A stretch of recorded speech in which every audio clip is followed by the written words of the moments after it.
Be a little longer intro than you're used to. We're actually starting our study of Joshua today, which I'm so excited to get into. It's just amazing because of what it symbolizes for us. I cannot wait to get into that, but I really want to make sure we've got the table set with the background story on this because it's just so deeply rich with meaning. I'm always amazed at the synchronicity of God. Whatever happens to be on my mind or whatever I'm dealing with, I just keep running into teaching that deals with that. You know, turn on the radio, listen to one of the guys teaching on there, and it's about what I'm dealing with. And it just blows my mind.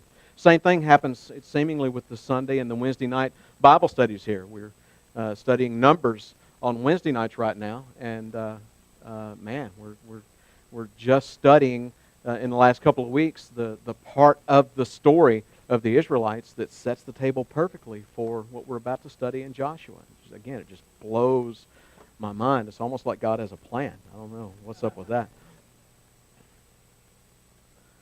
Joshua is such a great example of who God intends for us to be, the blessing that He intends for us to have. He's a great example, and even his name is so rich with meaning. He was actually named Hoshea when he was born. That's what his parents named him. That means salvation. Okay, pretty good name to start out with. Kind of a high mark to reach for. Hey, your name is salvation. At some point, Moses started calling him Yehoshua, which shortened to Yeshua, meaning Yahweh is salvation.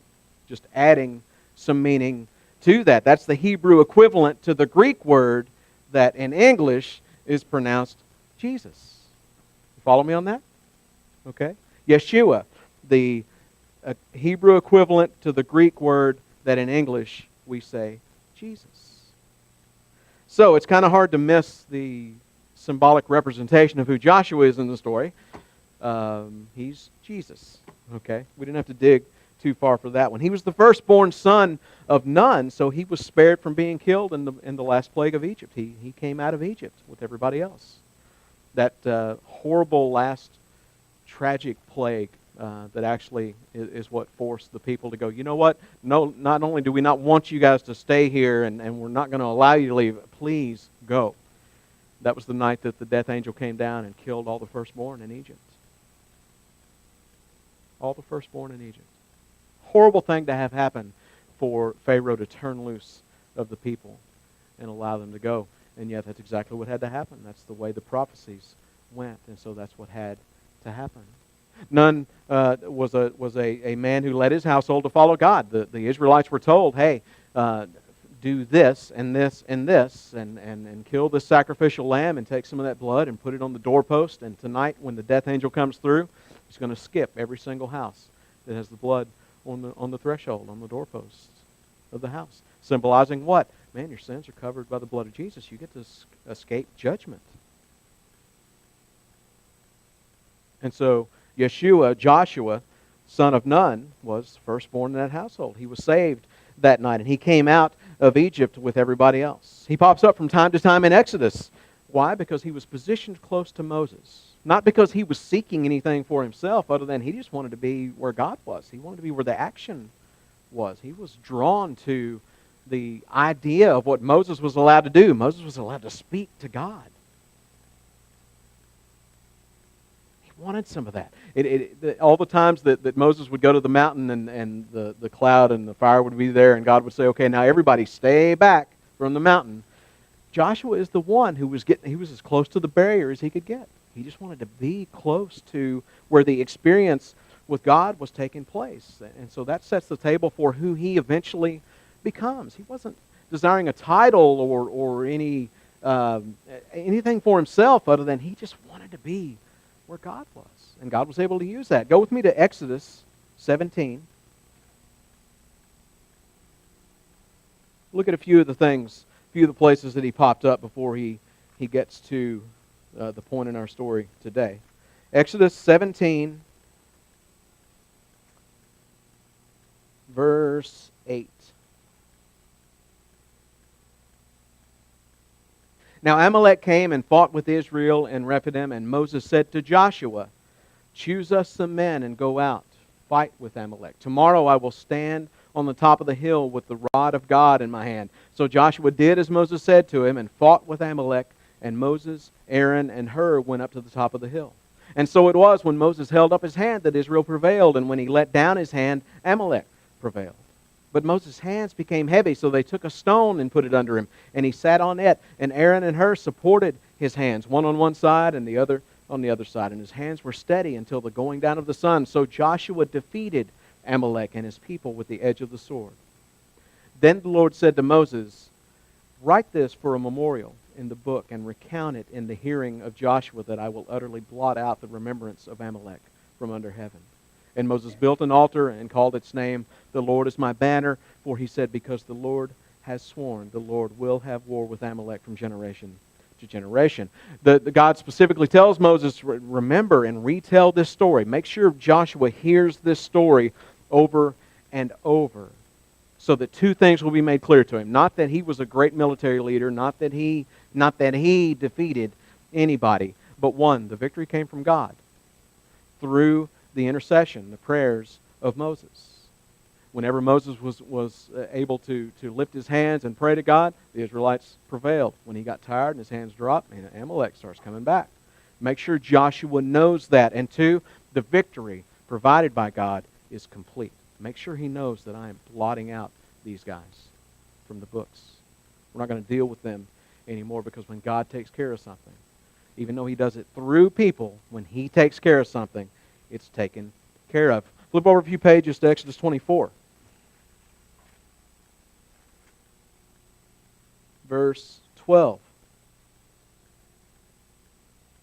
Then the Lord said to Moses, "Come up to me on the mountain and be there, and I will give you tablets of stone and the law and commandments which I have written, that you may teach them." So Moses arose with his assistant Joshua, and Moses went up to the mountain of God.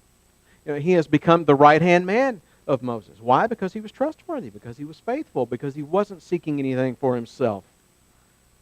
Called him his assistant. And this is, again, a word play thing. Words mean stuff. That actual word that we translate in English as assistant here, it actually gets translated other places as servant, as minister.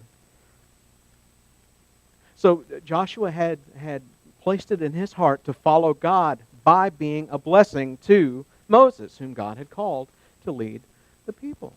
He's the right-hand man. He's the minister. He's the servant, the helper of Moses. He's clearly being prepared to lead like Jesus as a servant. That's what Jesus said. He said that just as I have done for you guys, that's what you need to do from now on. He always led by serving. Okay, flip over a few more pages to the right. Go to Numbers. About 3 books over.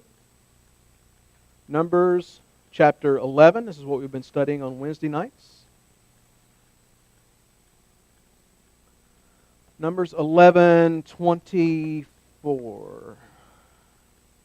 So Moses went out and told the people the words of the Lord, and he gathered the 70 men of the elders of the people and placed them around the tabernacle. Then the Lord came down in the cloud and spoke to him, and took of the Spirit that was upon him and placed the same upon the 70 elders. And it happened when the Spirit rested upon them that they prophesied, although they never did so again. But 2 men had remained in the camp. The name of one was Eldad, and the name of the other Medad, and the Spirit rested upon them. Now they were among those listed, but who had not gone out to the tabernacle, yet they prophesied in the camp. And a young man ran and told Moses and said, "Eldad and Medad are prophesying in the camp." So Joshua the son of Nun, Moses' assistant, one of his choice men, answered and said, "Moses, my Lord, forbid them." Then Moses said to him, "Are you zealous for my sake? Oh, that all the Lord's people were prophets, and the Lord would put his Spirit upon them." And Moses returned to the camp, both he and the elders of Israel. Moses was in a spot, and he couldn't handle the pressure of everything. He cries out to God, and God says, "I know you can't do it. I never expected you to do it. By the way, here's the plan. I've got 70 guys set aside that are going to help leading this nation of 2 to 3 million people that I placed you in charge of here." And so he took some of the spirit that he had on Moses that gave him the ability to lead, and he put that on the 70 guys so they could all do some of that work. And 2 of them didn't make it to the church meeting that day. All the other guys assembled together, just like Moses said. And I don't know why the other guys didn't show up. I don't know what was going on, but they weren't there. And yet, God blessed them anyway. See, I love church. I love everything that goes on here. But God works anywhere and everywhere, however and whenever he wants. has nothing to do with affiliation with a group or making sure you did what somebody else told you to do. It's, are you in a right relationship with God, or have you put your place in a position where He can bless you however He wants to, so that He can use you. These guys obviously weren't in rebellion against God because He blessed them. They were able to prophesy. They were still part of the 70. And Joshua needed to learn that. Why? Because he's being prepared to be a leader. So he needed to see that it's less important for God's chosen leaders to be honored than it is for God's will to be done. See, Joshua was mad because he felt like those guys were slighting Moses. And Moses is his guy. And Moses says, hey, I appreciate you. You're one of my choice men. See, his title keeps getting longer. He went from a guy that was leading a battle to Moses' assistant. Now he's Moses' assistant and one of his choice men. So Joshua, I appreciate you. I love you, man. I love everything that you're doing here. That's fantastic. But listen, don't put God in this box wherever we are, because God is everywhere. All the better if blessings come from anywhere and everywhere. It's not about the religious structure, but rather the working of God. Numbers 13.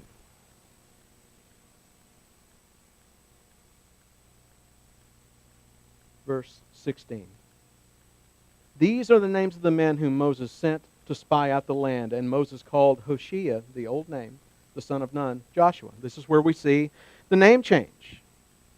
This is where Moses they're close to the promised land. God has been dealing with them for a couple of years. He's taught them everything that they needed to know to enter into the promised land. He's equipped them and got them ready. And now they're right there. It's almost time to go in now. And so Moses is told to get all these spies together, one from every tribe, and they're going to go over and they're going to check out the land, because nobody's ever seen the land. They keep hearing these stories of the promised land, a land flowing with milk and honey, and that's been the goal all along, and yet they don't really know anything about it. So they send the spies over and say, go check out the land. Hey, bring us back some of the fruit from over there. Tell us about the cities. Tell us what's going on, so we can get our minds right here and get ready to go in. And Joshua is one of those guys. So they go into the land, and they go over there for 40 days, and they see things that blow their mind. They see the land flowing with milk and honey. They see amazing crops, and they see beautiful, fertile land, and they found a cluster of grapes that was so big that they chopped it down. It was one cluster of grapes, and it was so big they had to carry it on a pole between two guys, because it was that big and that heavy. So they see amazing things. And they also saw that the land had powerful people in it. That there were big cities, fortified cities. There were giants living there, actually. And so they come back and share that story with the people. And yet there were two different attitudes. Caleb, one of the other spies, and Joshua were like, there's giants. There's giants over there. It's going to be awesome, guys. We're going to go over there and fight giants. And all the other guys were like, there's giants over there. We can't go over there. There's giants. And the people sided with the scaredy cats. So sad. This has been their existence. That this is the fulfillment of centuries-old prophecies, promises, all the way back to Abraham. They were in bondage 400 years in Egypt. God leads them out of there and says, okay, it's time to fulfill the destiny. I'm going to take you to the promised land, and it's an amazing land, and I'm going to give it to you. I've already given it to you. It's time to go. But with their eyes, they saw circumstances that were scary, and that outweighed every bit of faith that they had. And God, they're standing there with their knees knocking. And so they didn't go in. Still had free will. They chose not to go in. Caleb and Joshua were like, come on, guys, come on, come on. They threatened to stone them for their upbeat, positive attitude and faith in God. Craziness. Go over to Numbers 27.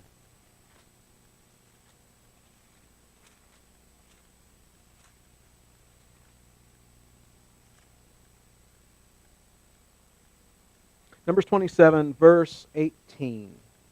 And the Lord said to Moses, take Joshua the son of Nun with you, a man in whom is the Spirit, and lay your hand on him. Set him before Eleazar the priest and before all the congregation, and inaugurate him in their sight.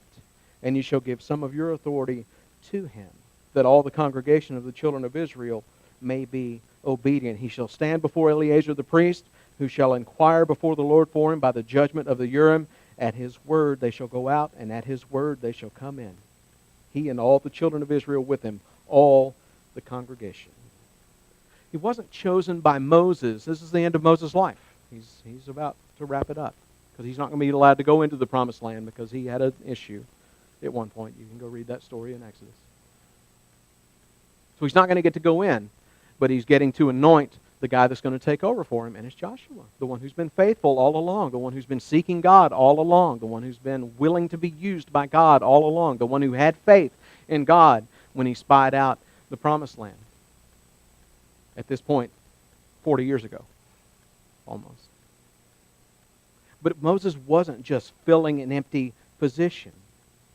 Joshua was called by God to lead, and Moses was told to anoint him. One of the distinctives of Calvary Chapel as a movement is that pastors are called by Jesus to serve. It's not about, okay, who graduated from seminary this week? Let's give them a call and see if we want to offer them this job. That's not how we believe. I got no problem with seminary. If I had the time, I would go. Man, if I could sit and study Scripture 8, 10, 12 hours a day for a couple of years, I'm all about that. I would love to go to seminary. But that doesn't make somebody a leader or a pastor. You have to be called by Jesus to whatever it is that you're supposed to do. If you seek to do it of your own accord, you're going to fail. You're going to fail.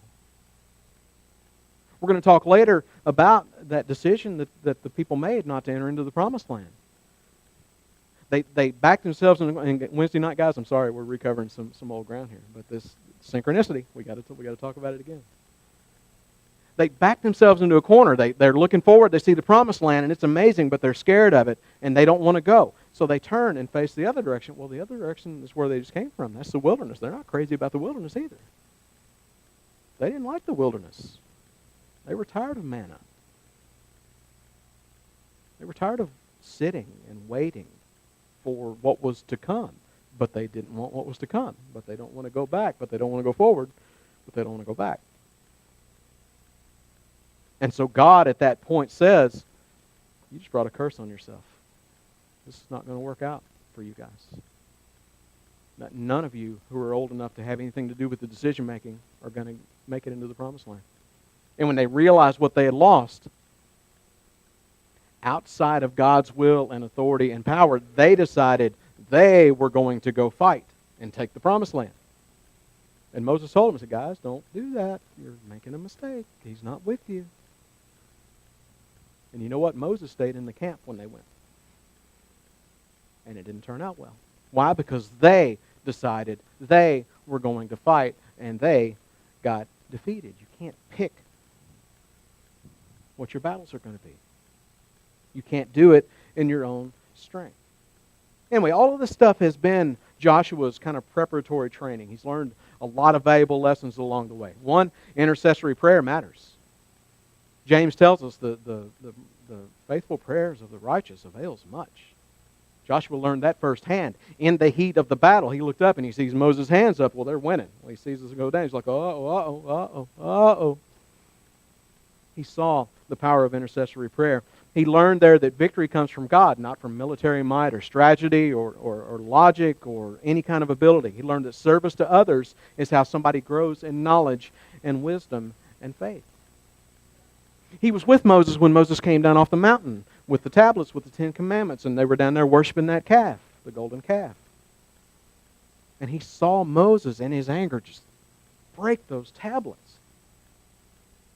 So from this man of God, this righteous man who's trying to lead, he saw righteous indignation over idolatry and turning against God, and he saw the effects of that. They had to go back to the mountain and redo the whole thing another 40 days up there. He learned that lesson. In the prophesying elder situation, he learned that faithfulness to any human leader, no matter how godly that guy is or that lady is, it must be secondary to God's spreading of His glory wherever He sees fit. That is what matters. Everybody else is just a part of the process, no matter where they are. As one of the spies, he saw the great perils in the promised land, yet he wanted to go right in. He was able to stand in the clear minority. And by clear minority, I mean there's almost 3 million people and there were 2 of them. 3, I'm sure Moses was ready to go. 3 guys who were like, let's go. And 3 million like, And yet that didn't sway him. His roots are in God at this point. Not in the opinions, the weaknesses of men. He's strengthened by God, and he did not turn.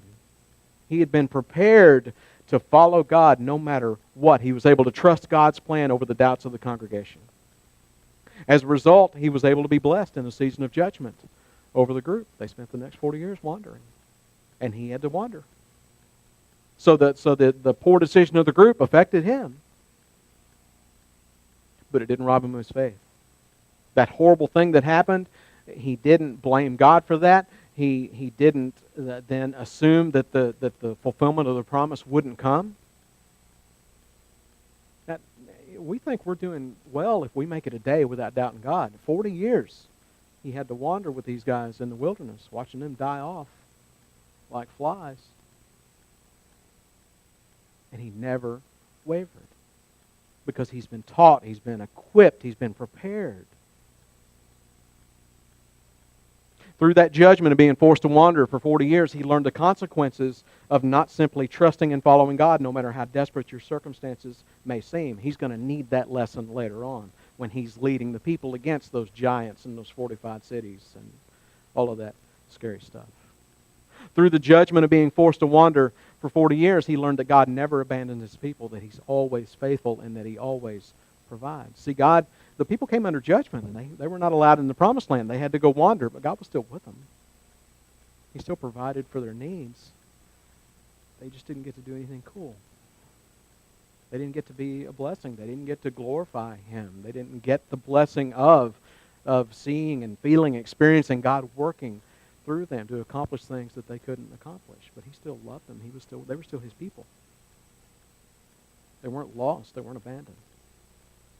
As we begin this book of Joshua, we're going to see what God can do through somebody who simply trusts Him and simply follows His leading. We'll see how it plays out when God's people choose to do just what He tells them, and we're going to see how it plays out when they choose their own way over His.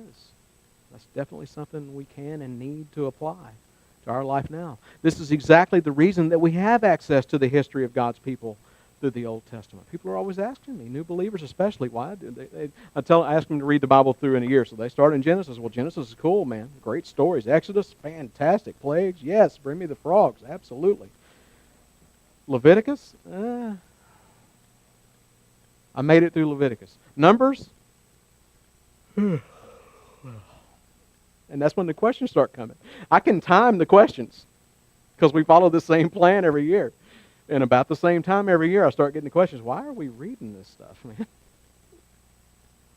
This seems so, yeah, it's history. Okay, I get it. But so-and-so begat so-and-so, who begat so-and-so, who begat so-and-so, and they went here and did this, and they begat so-and-so. I don't get it. I don't see the point. Well, there's a point. We just finished Corinthians, but go look at it again. 1 Corinthians. Paul is going to explain to us why we have all of these stories. 1 Corinthians chapter 10.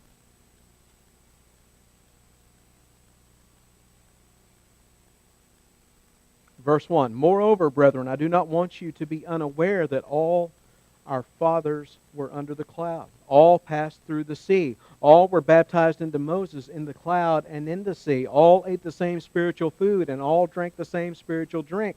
For they drank of that spiritual rock that followed them, and that rock was Christ.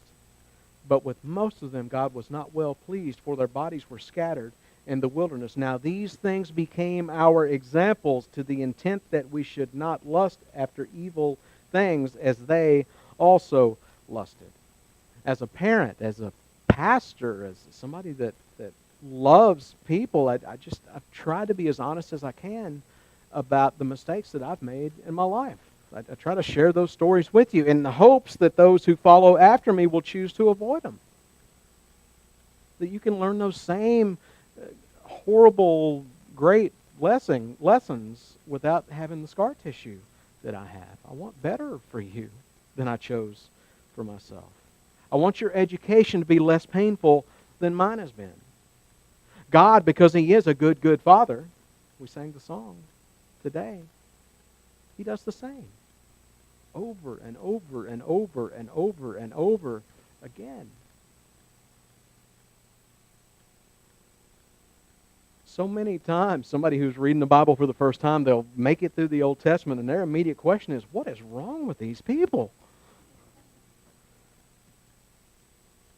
They keep turning from God, and He keeps saving them, and then they do great, and they forget about Him, and they start worshiping other people, and they turn from God, and they get carried away, and then He saves them, and then they do better, and then they turn from God, and then He saves them, and then they turn from God, and He saves them. What is wrong with these people? Same thing is wrong with all people, including us. We're easily distracted. And what a blessing it is to read the account of the history of these people and see what happened to them when they did follow God, when they did cry out, when they did honor Him, when they did worship Him. And at the same time to see what happened when they didn't. We need to know that. That's for our benefit.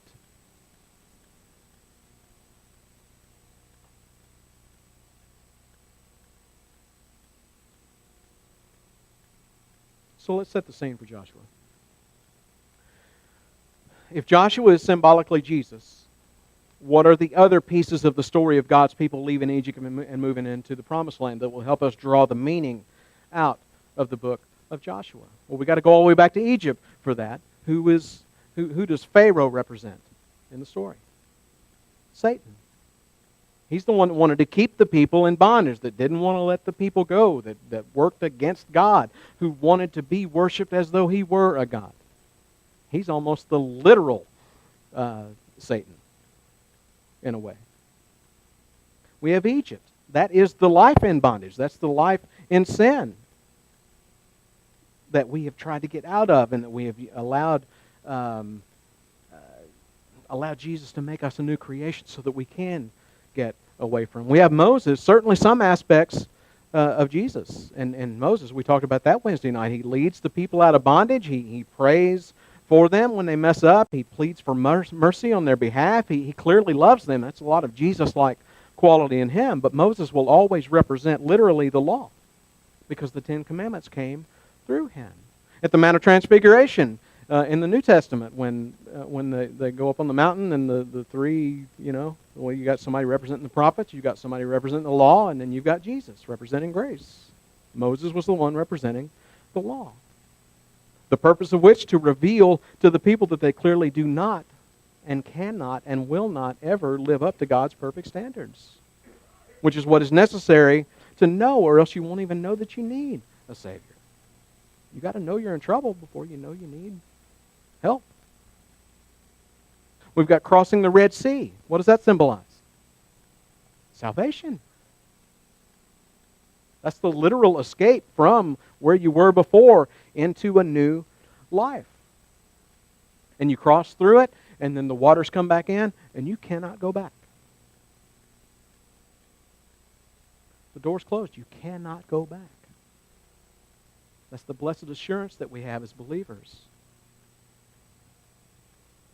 We can rest assured that we have left death and entered life.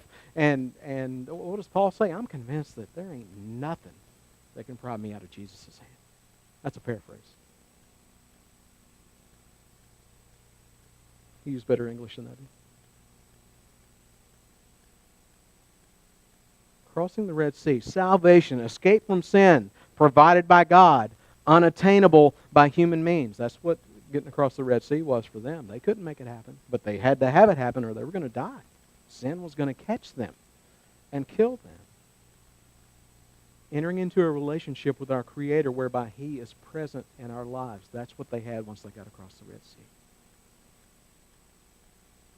The 2 years of preparation that they've spent up until the time that they get the first chance to go in. That's the gaining of knowledge and wisdom, the equipping for what is coming. No set time. That's just how long it took them. It's how long it took God to work through the processes for them. Then there's the Promised Land. What does the Promised Land represent? All my life. We talked about this Wednesday as well. All my life I've heard that taught as heaven. It's where we're trying to get to. Well, that's a pretty skewed view of heaven. I reject that notion completely. Because in the Promised Land, there's giants.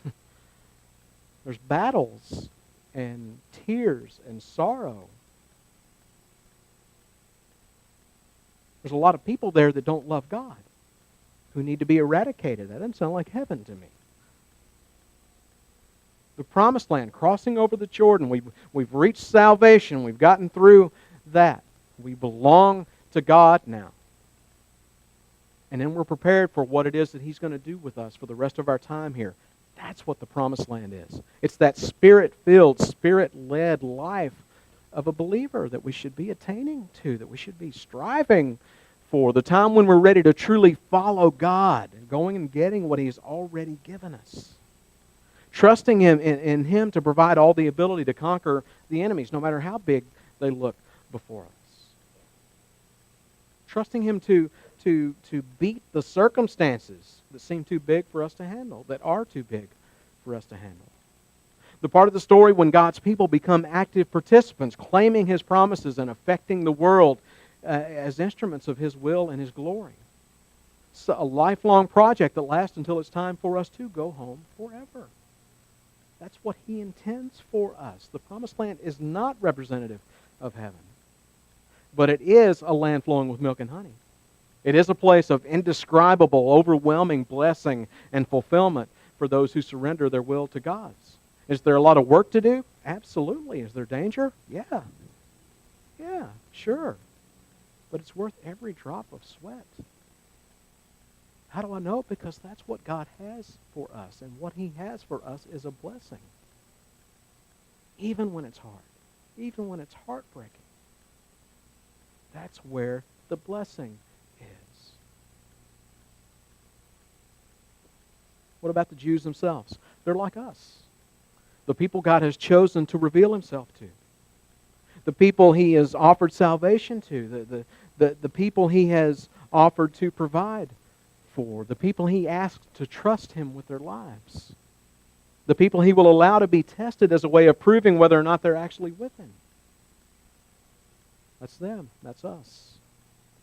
People with no power, nor strength, nor understanding, nor ability of their own. Congratulations. Sheep to the end.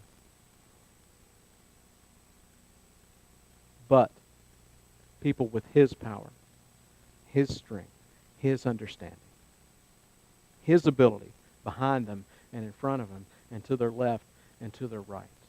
If they will simply choose to love Him with all their hearts, all their soul, and all their mind.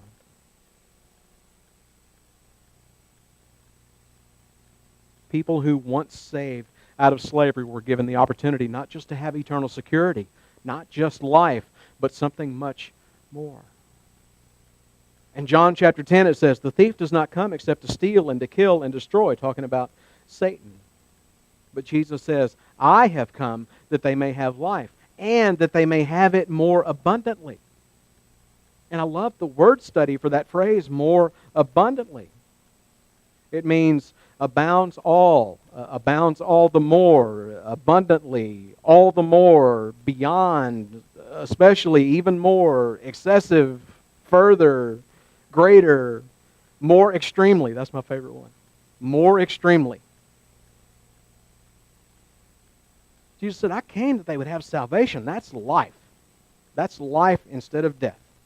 No judgment for your sin, eternal death, separation from God and hell. You can have that with salvation, and you can be assured that you're going to spend forever with me in heaven. Jesus would say, but you're going to be here for a while, and man, I've got more for you than just the knowledge of how great it's going to be then.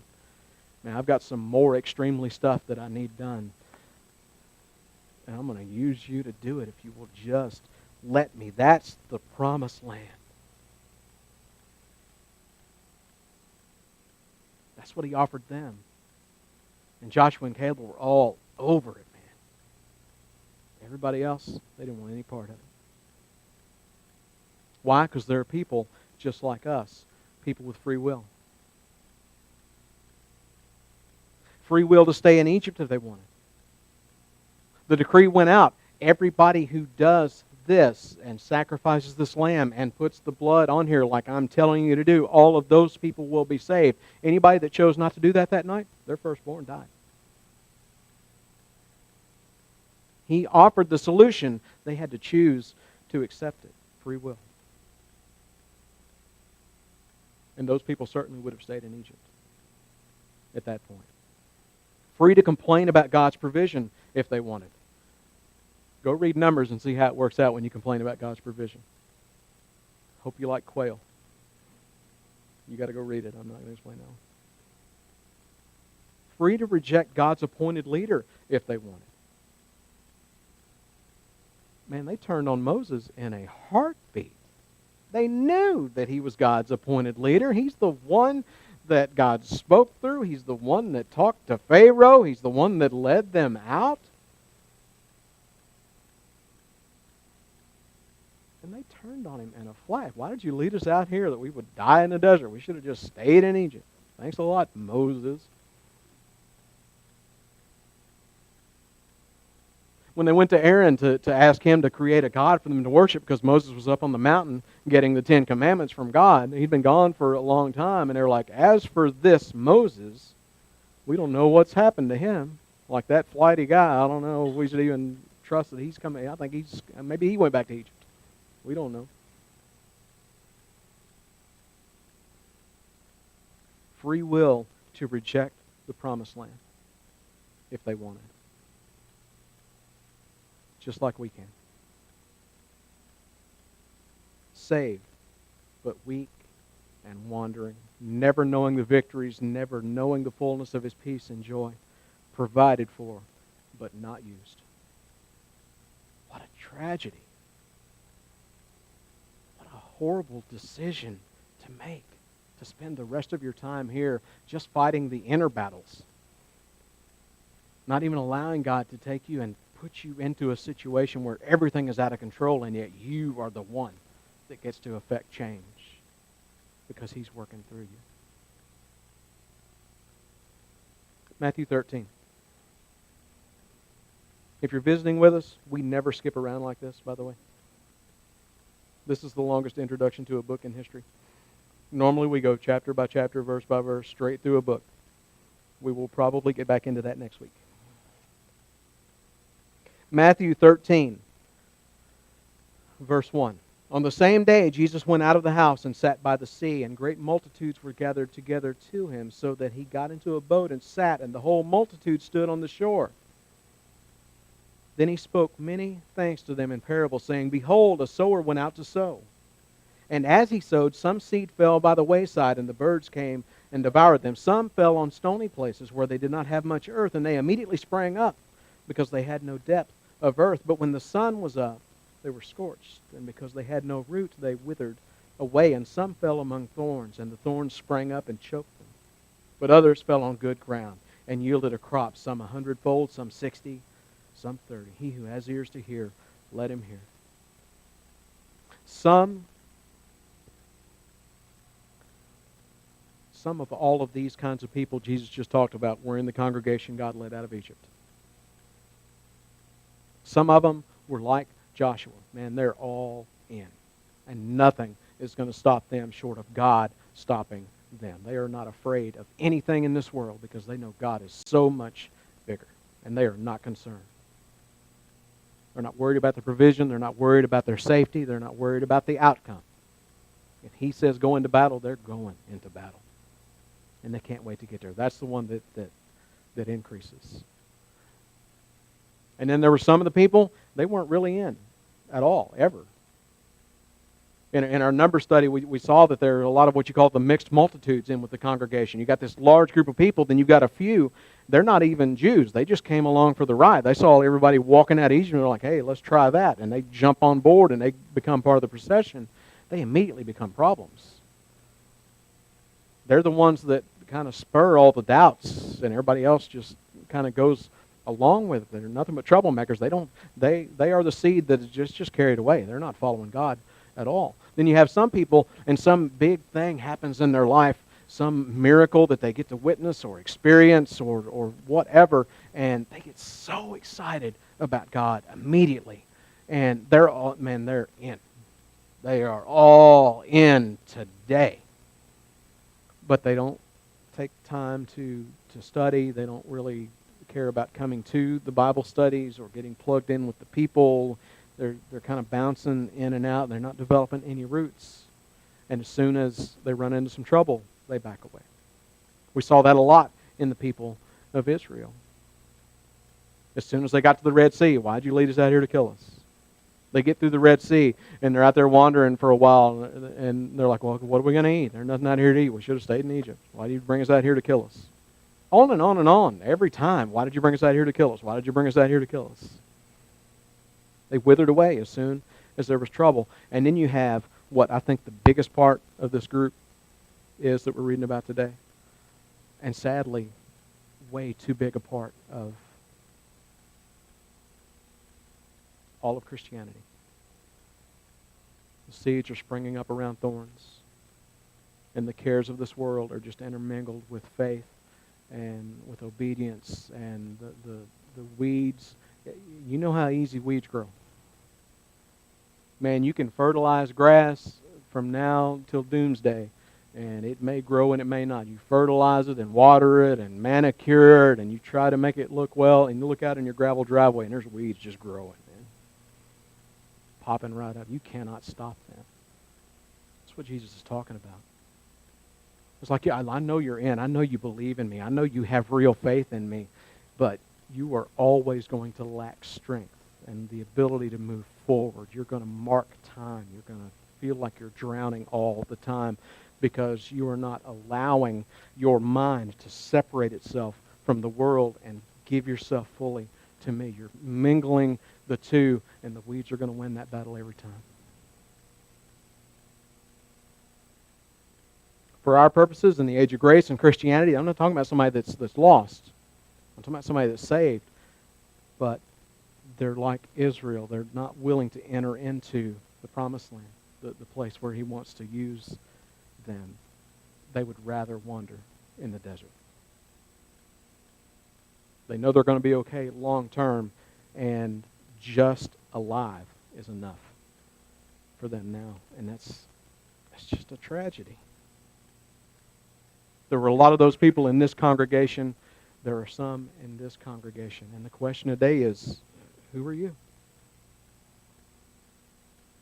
Who are you? And who do you want to be? Who are you willing to be? God has provided a more abundant life for each and every one of us, but we have to be willing to go get it. Not to earn it, not to achieve it, but just willing to go so that he can give it to us. We have to be willing not to be shackled by fear and anxiety that's created by our logic as we hear the reports of how big the enemies are out there, as we see all the evil on the news.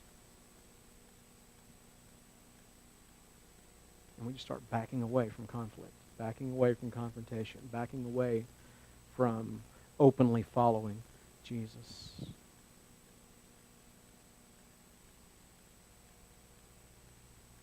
Numbers 14.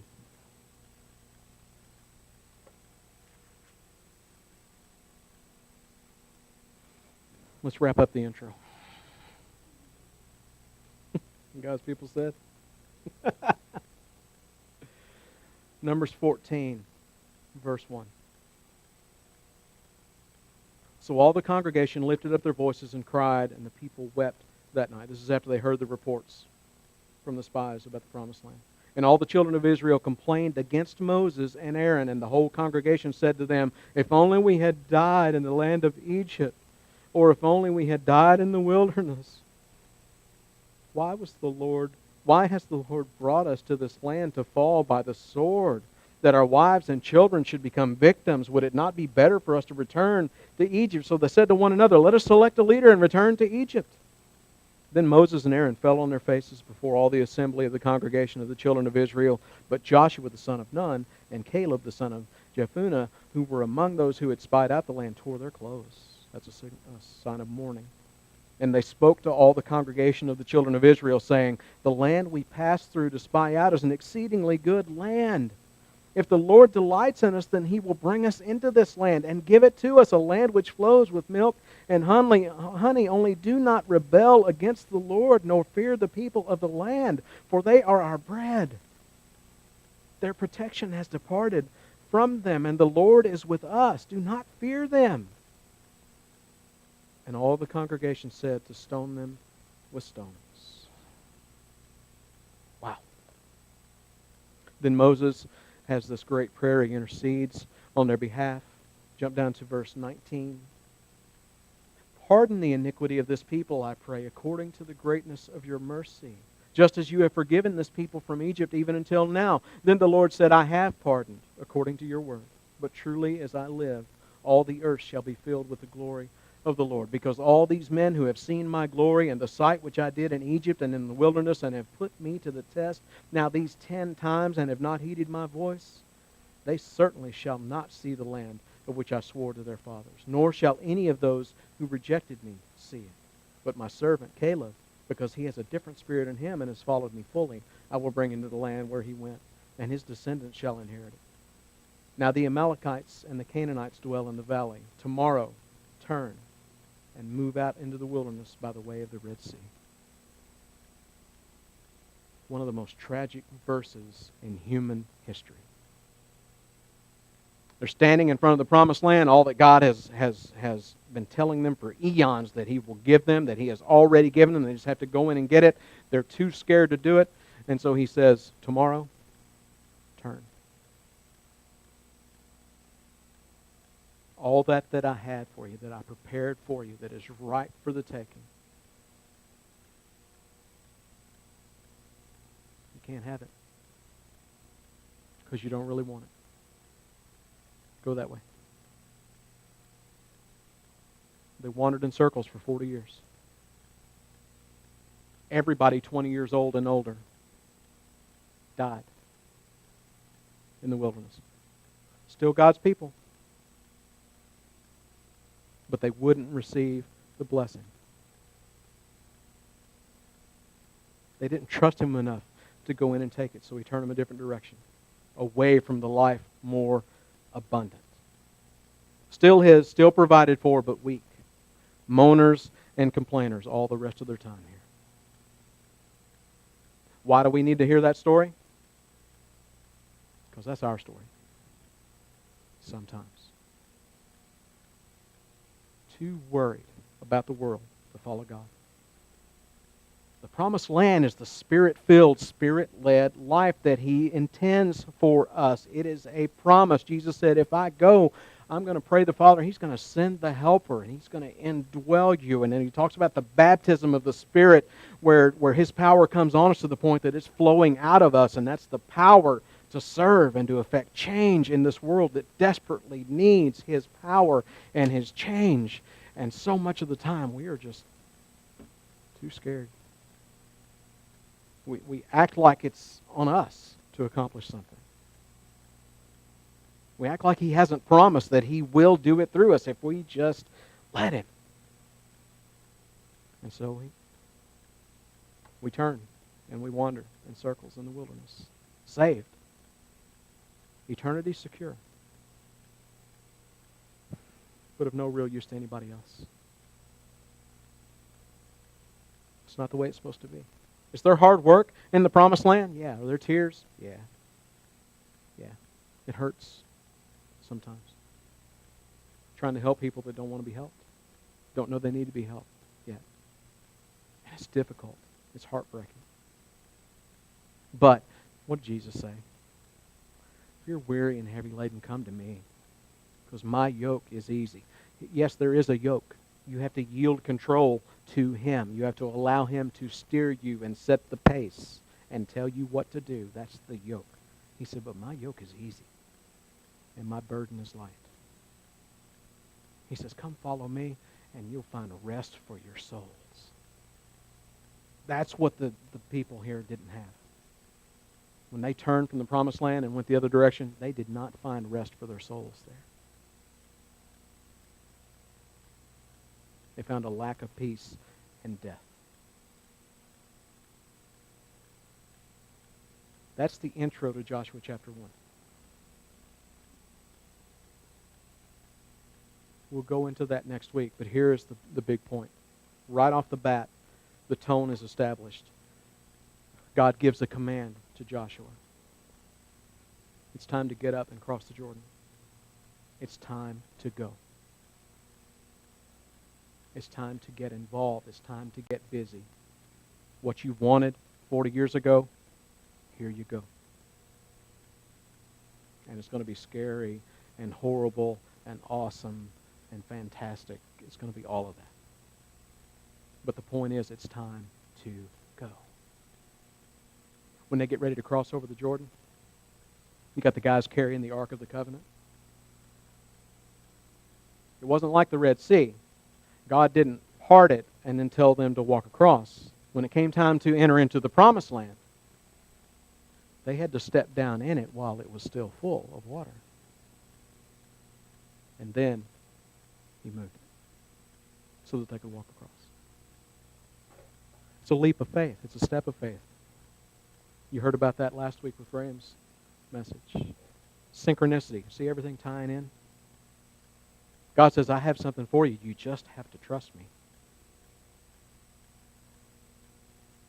It's time to get up and cross. Amen? Father, I thank you for your word. I thank you for the testimony, both good and bad, from your chosen people.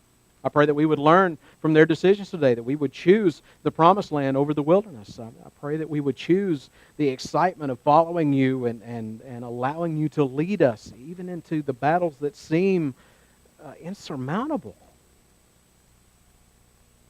Lord, give us that faith that we need to just go when you say go, to get up and cross over the Jordan, right into the midst of the area where horrible people are, where horrible, destructive forces live.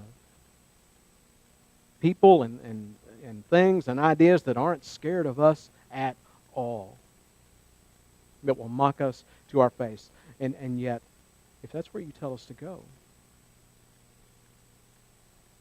then there is nothing that can stop us from going there. If you tell us to engage in battle and that the victory is ours, there is nothing that can stop that other than us, by our free will, saying, you know what, I just don't want that. I just don't want to do that. Lord, give us a heart for the lost. Give us a heart for this world, that we would choose to allow you to use us to make a difference while we're still here. It's not going to be much longer. We can rest plenty later on. Father, forgive us where we have let you down in this area. Forgive us. Pick us up, wipe us off, and send us back in. By the power of your Spirit, no weapon formed against us shall stand. Nobody can take us away from you, and that's the only thing that's really worth fearing. And we don't have to worry about that at all. So, Lord, have your way. Be glorified. It's in Jesus' name. And all God's people said?